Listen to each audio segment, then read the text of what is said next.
Hello, I'm Elise Niblin. This is my 7th challenge, and I gotta tell you, this one's been the best yet, and I'm gonna tell you why.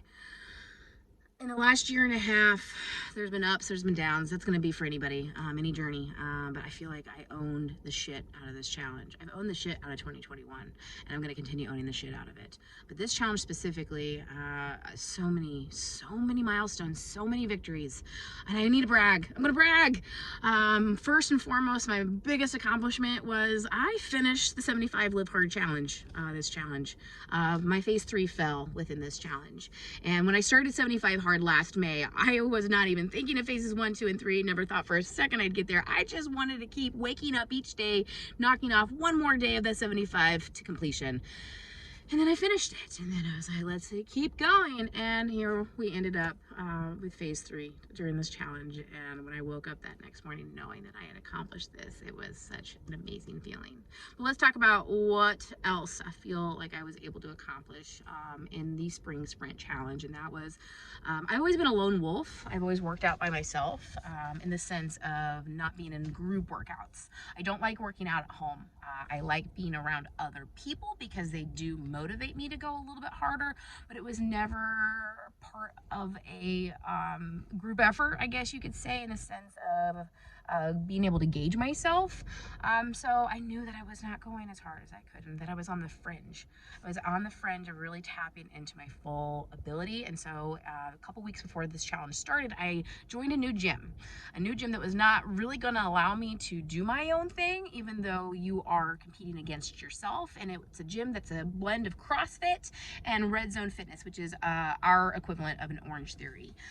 And so I just went, I invested in the membership, and I continue to show up every day, 4 to 5 times a week. And at first it was super humbling. I was like, I'm fit. No, I'm not. And I was, I just wanted to not barf those first couple of weeks. And I showed up every day a little scared. I didn't know what I was getting into, especially with the CrossFit. I was always a little scared of some of those moves, even though I'd been weightlifting for a while. But it's different, as many of you know. But each day I said, I'm going to show up. I'm going to complete this workout. I don't care if I'm dead last. I don't care what has to be modified. We're going to go so that we can know what we need to work on the next time. And so I'm no longer scared when I show up. I know some way, somehow, I'm going to knock that workout out.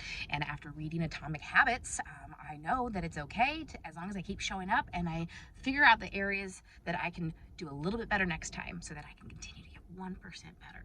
So because of these new workouts and the way that it's pushing me, and that because I keep showing up and striving to get better, I've had some other personal PRs in the last 8 weeks. I ran my first sub 11 minute 5K.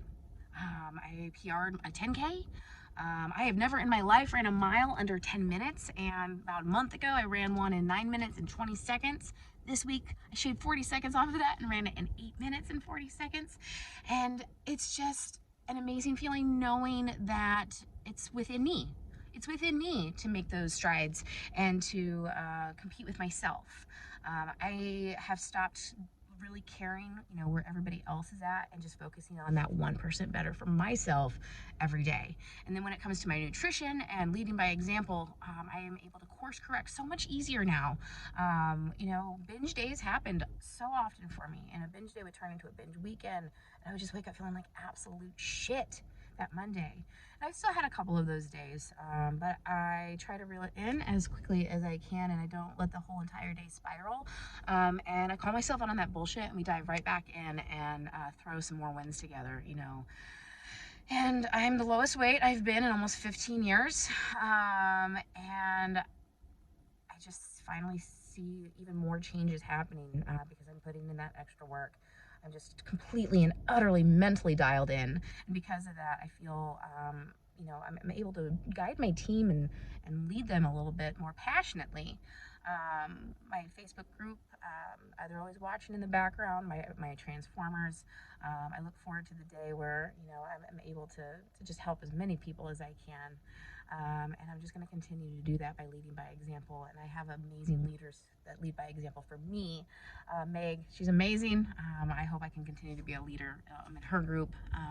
And TJ, I freaking love you, dude. I just can't wait to continue to surround myself with amazing people, whether it's my gym and the family that I'm creating there, my family, my first Phorm family. I cannot wait to hug as many of you badasses at Summer Smash here in a couple weeks. And I just thank you. I'm not stopping. Can't stop, won't stop. I've got more goals to crush, but this challenge has been the best challenge that I've had so far. You won't convince me otherwise.